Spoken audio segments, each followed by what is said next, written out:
Of physics में आप सबका स्वागत है।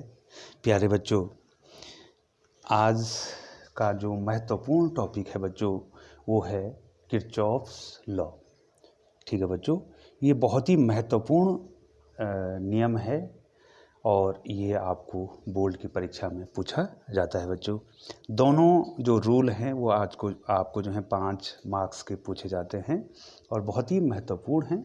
किरचॉफ्स फर्स्ट लॉ सबसे पहले बच्चों आपको हमने ये बताना है, ये बहुत ही महत्वपूर्ण है बच्चों, इसको जानना। तो बच्चों, किरचॉफ्स के नियमों की हमें ज़रूरत क्यों पड़ी? किरचॉफ ने जो बच्चों 1942 में जो है किरचॉफ जो जर्मन के थे,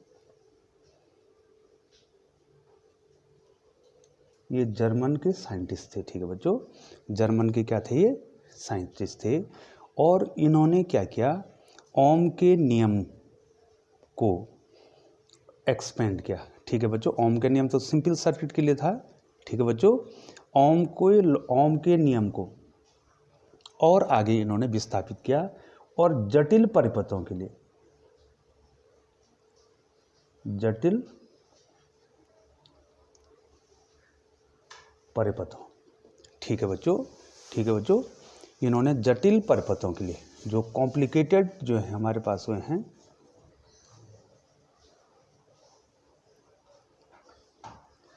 कॉम्प्लिकेटेड सर्किट, ठीक है बच्चों, इन्होंने जो है ओम के नियम का विस्तार किया और जटिल परिपथों के लिए नियम दिए। ठीक है बच्चों, तो इसके नियम के अनुसार जो इसकी नियम की जो पहली जो डेफिनेशन है बच्चों, वो है किसी वैद्युत परिपथ में, बहुत ही महत्वपूर्ण है बच्चों, आप जरूर समझेंगे, किसी वैद्युत परिपथ में किसी संधि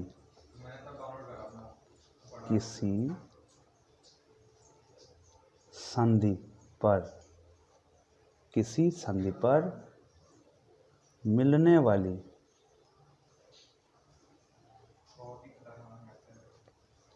समस्त धाराओं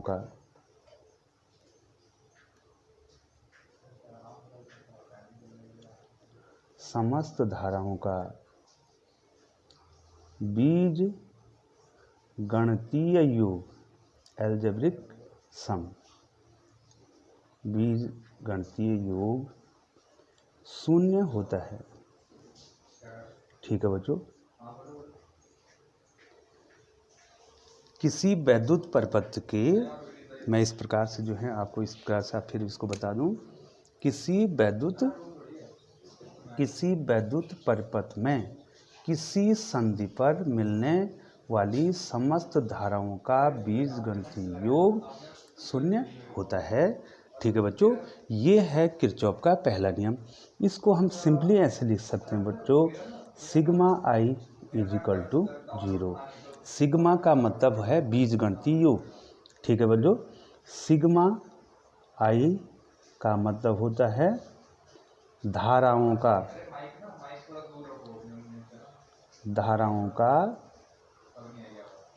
बीज गणितीय योग। ठीक है बच्चों, सिग्मा आई का मतलब क्या हो गया? धाराओं का बीज गणितीय योग। ठीक है बच्चों, धाराओं का बीज गणितीय योग। अब बीज गणितीय योग क्या है, मैं इसको आपको बताऊंगा बच्चों। मान लीजिए बच्चों, यहाँ पर कोई संधि है। संधि का मतलब होता है जोड़, जहाँ पर सब मिल रहे हैं, जंक्शन। ठीक है बच्चों, इसको हम जंक्शन कह देंगे। जंक्शन, यहाँ पर लिख रहा हूँ बच्चों, संधि, ये हो गया संधि। कोई वैद्युत परिपथ है। अब बच्चों इस प्रकार का परिपथ है, थोड़ा ध्यान दीजिए आप। यहाँ से आपके पास I1 करंट आ रही है, दूसरी इस जंक्शन पर जो है I2 करंट आ रही है, तीसरी जो है इस जंक्शन पर I3 करंट आ रही है और इस जंक्शन पर ये मिल रही हैं। जंक्शन के बाद जो है बच्चों इस प्रकार से इधर को I4 करंट चल जा रही है और इस प्रकार से बच्चों ये I5 करंट होगी। मान लीजिए मैंने इतनी करंट इसमें ले ली है। ठीक है बच्चों, तो इन समस्त धाराओं का बीजगणितीय योग क्या होना है? शून्य होना है। अब साइन कन्वेंशन या चिन्ह परिपाटी, चिन्ह परिपाटी। अब साइन कन्वेंशन क्या होगा? हम साइन किस प्रकार से लेंगे, क्योंकि बीजगणितीय योग में आपको क्या लेना पड़ेगा? साइन लेना पड़ेगा बच्चों। तो बीजगणितीय योग है कि संधि की ओर आने वाली, ठीक है बच्चों, संधि या जंक्शन, संधि की ओर आने वाली धाराएं, संधि की ओर आने वाली धाराएं धनात्मक तथा संधि से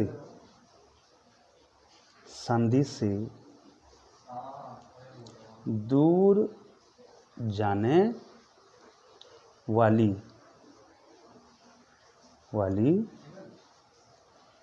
धाराएं ऋणात्मक होती हैं। ठीक है बच्चों, ये देखो, संधि की ओर आने वाली धाराएं धनात्मक और संधि से दूर जाने वाली धाराएं क्या होती हैं? ऋणात्मक होती हैं। अब बच्चों, अब आप ये बताएंगे, देखो यहाँ पर ये जंक्शन को मैं O मान लेता हूँ, तो इस जंक्शन की ओर कौन कौन धाराएं आ रही हैं बच्चों? आप देख रहे हैं I1, देखो बच्चों दिखाई दे रहा है, संधि की ओर आ रही है। I2 और I3 संधि की ओर आ रही हैं, तो ये धनात्मक हो जाएंगी। तो कैसे लिख देंगे बच्चों हम? I1 plus I2 plus I3, और ये I4 और I5 ये संधि से, ये देखो बच्चों I4 और I5 संधि से दूर जा रही हैं, तो क्या हो जाएगा बच्चों? माइनस I4 माइनस I5, और कितना हो जाएगा बच्चों? ये 0 हो जाएगा। ठीक है बच्चों, अगर मैं इनको माइनस वालों को उधर ले जाता हूँ तो क्या हो जाएगा बच्चों? I1 plus I2 plus I3 बराबर क्या हो जाएगा? I4 plus I5। ठीक है बच्चों, अब आप क्या कहेंगे बच्चों?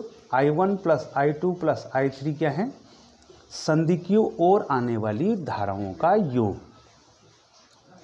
ये है संधि की ओर आने वाली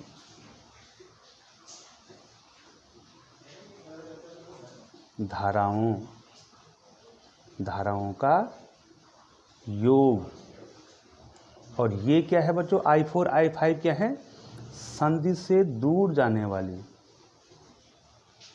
संधि से दूर जाने वाली धाराओं का योग। ठीक है बच्चों, ये संधि की ओर आ रही हैं और ये संधि से दूर जा रही। अब बच्चों हमारे पास क्या आ गया है बच्चों?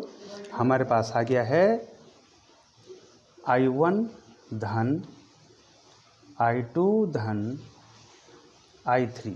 ठीक है बच्चों, कितनी धाराएं थी हमारे पास? हमारे पास थी I1 I2 और I3, 3 धाराएं हैं, और संधि से दूर जाने वाली हमारे पास मान लीजिए 2 धाराएं हैं। ठीक है, तो हमने क्या बता दिया? संधि की ओर आने वाली धाराओं का योग संधि से दूर जाने वाली धाराओं के योग के बराबर होता है। अर्थात इसका मतलब ये हो गया, किरचॉफ का या किरचॉफ जो कहते हैं,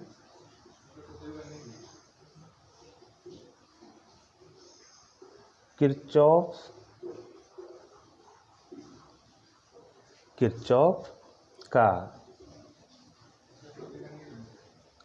प्रथम नियम आवेश संरक्षण का नियम है। आवेश संरक्षण का नियम है।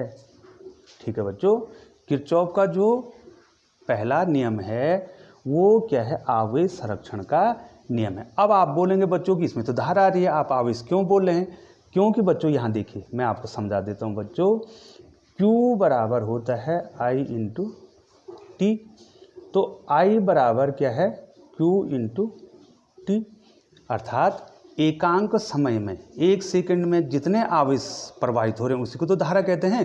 तो अगर धारा क्या हो रही है? कंजर्व हो रही है, तो आवेश भी क्या होगा? कंजर्व होगा।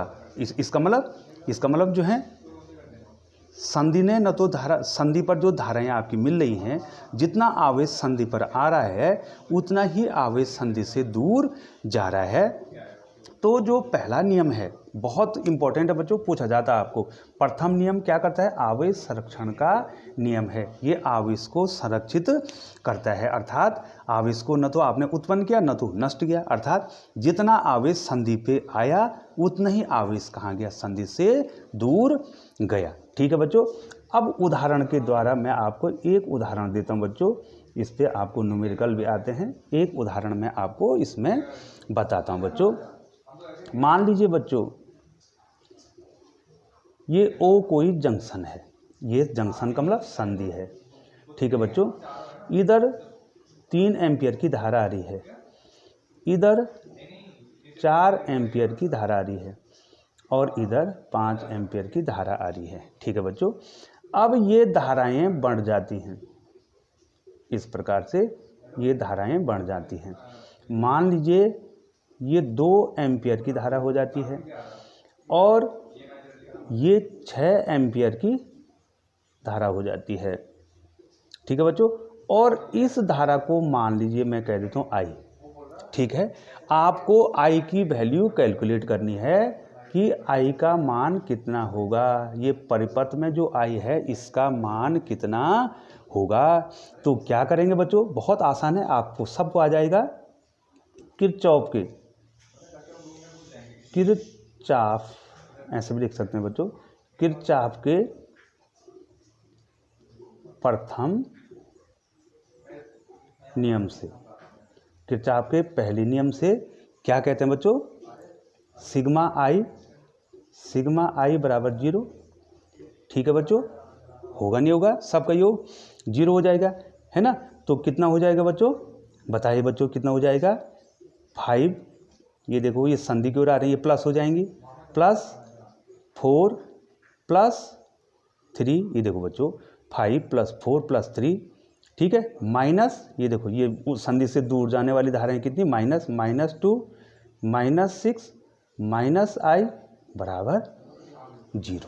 ठीक है बच्चों, अब देखो बच्चों यहाँ पर जो हैं ये कितना? 5 और 4, चलो इसको ऐसे लिख देते हैं। 5 प्लस 4 प्लस 3 इक्वल टू कितना हो जाएगा बच्चों? 2 प्लस 6 प्लस I। दिखाई दे रहा है बच्चों? तो ये कितना हो गया बच्चों? ये कितना हो गया? 5 और 4 9, 3 12, इधर तो 12 हो गया और इतना यहाँ कितना हो गया बच्चों? 8 धन I हो गया ना बच्चों? तो I की वैल्यू कितनी हो जाएगी बच्चों? I की वैल्यू कितनी हो जाएगी?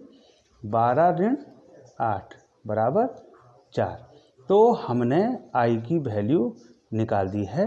कितना एम्पियर आ गया बच्चों? 4 एम्पियर। ठीक है बच्चों, तो ये किरचॉफ के पहले नियम से हमने इसको ज्ञात कर दिया बच्चों। तो बच्चों शॉर्ट में किरचॉफ के प्रथम नियम को, किरचॉफ के प्रथम नियम को, ठीक है बच्चों, किरचॉफ के पहले नियम को कभी कभी शॉर्ट में KCL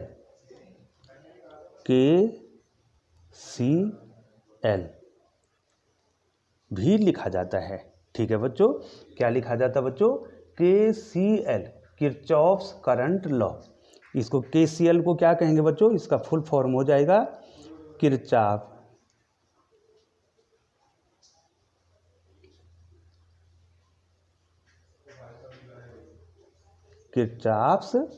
करंट लॉ।